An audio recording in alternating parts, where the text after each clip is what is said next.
Happy Financial Friday, everybody. Just locking in some things here, going over a few topics today.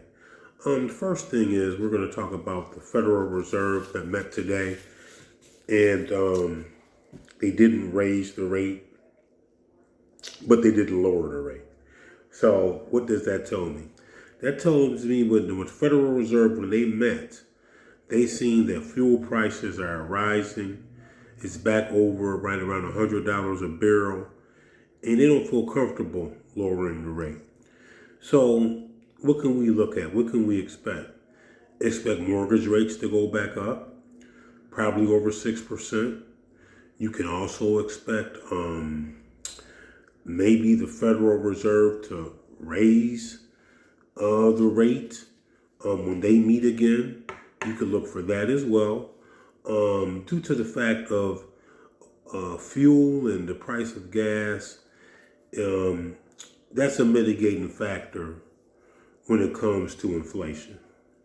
So look for that. Look for airline tickets to be raised. I said this before, but after looking at a report from Delta Airlines, they're definitely planning to raise everything. They said right around 20%, maybe a little bit more, but looking at a minimum raise of 20%.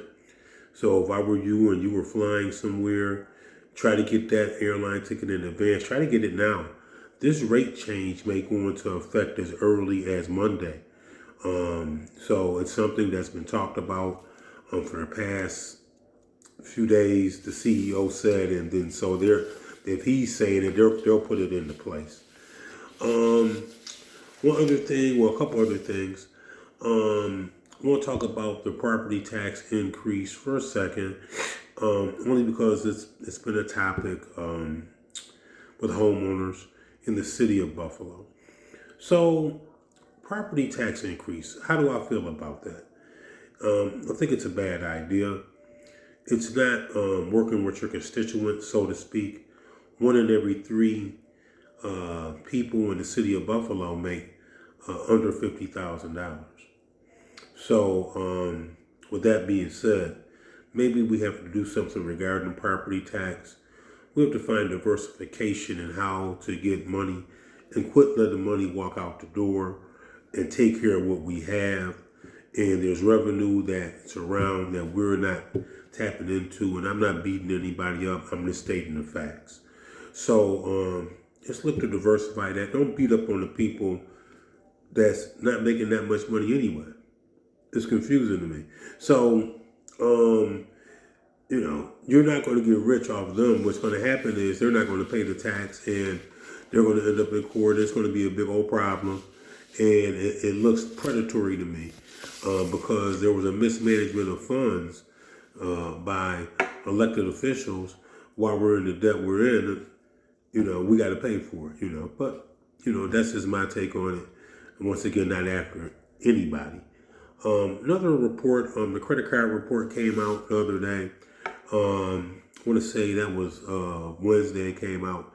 And right now, we have 111 million people in credit card debt. That's an all-time high. An all-time high.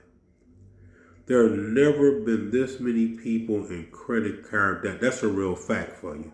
Okay? Never been that many people. What about these 111 million people? Well, I can tell you this much, 40% of those people carry over a balance. What does that mean, carrying over a balance? That means they're only making the minimum payment. Everything else, it carries over an interest. That's how the banks get paid. We've had this conversation before. We have to have it again because due to the fact of this report is letting me know this is getting bad.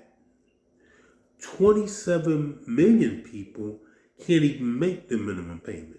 So that means they're looking for a hardship program from the credit card company or the bank. They're talking to credit counseling agencies.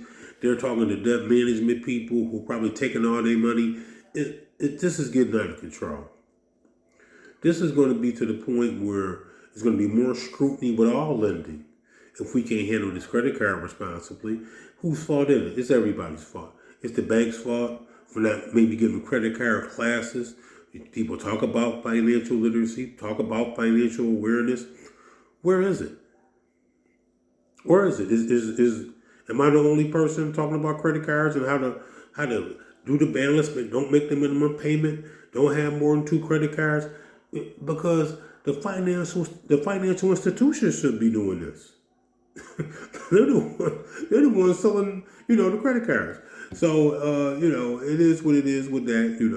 I'm not going to beat it up too much, but it is an alarming number. 111 million people are in credit card debt right now.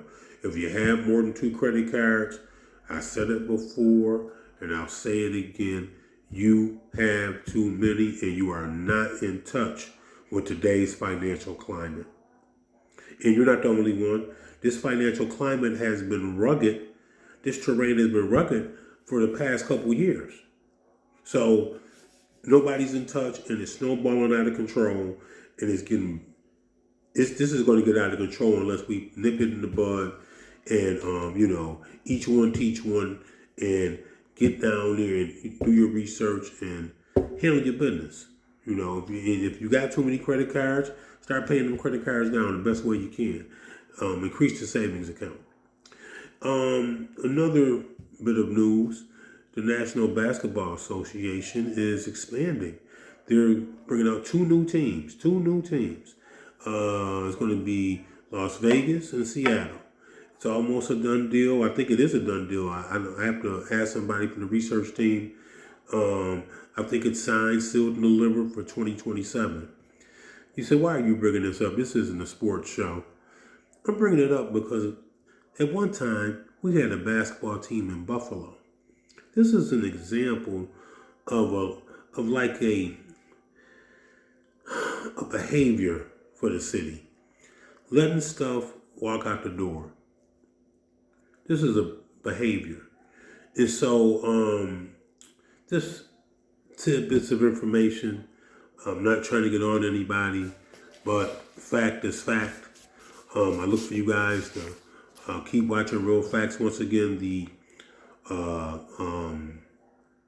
support has been tremendous. I'm humble. Look for more Real Facts in a couple weeks. Look for Financial Fridays Real Facts on YouTube. Look for Financial Fridays once again to be on the road. And we did put Financial Facts throwbacks on there just to reiterate some stuff, talk about some stuff that you may have forgotten, because once again, the financial climate is changing. And if you're not with the change, you're in for a rude awakening. So stay on point, and it's March Madness. All right, talk to you later.